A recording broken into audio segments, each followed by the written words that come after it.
চাচা, আমাদের ভাড়াটা। তোমরা খাওয়া দাওয়া করে তারপরে যাবে। না চাচা, খাওয়া দাওয়া করবো না। হ্যাঁ, আমাদের বাড়ি অনেক দূর, লেট হয়ে যাবে। কোথায় বাড়ি তোমাদের? সন্ন্যাসী ডাঙ্গা। সে তো অনেক দূর।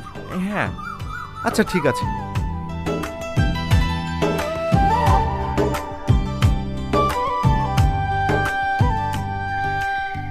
চাচা, আপনি মনে হয় ভুলে 500 টাকা বেশি দিয়েছেন। ওটা ভুলে দিইনি, আজ আমার একমাত্র মেয়ের বিয়ে, তাই খুশি হয়ে তোমাকে দিয়েছি।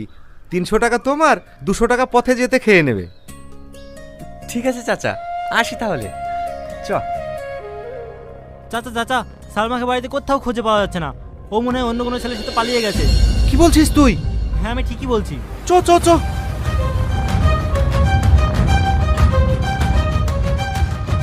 শুনলি তো কি বললো? যে বাপ এত কষ্ট করে মেয়ের বিয়ে দিছে, লাখ লাখ টাকার জিনিস কিনছে, আজ দেখ সেই মেয়ে বাপের মুখে চুনকালি মাখিতে চলে গেল।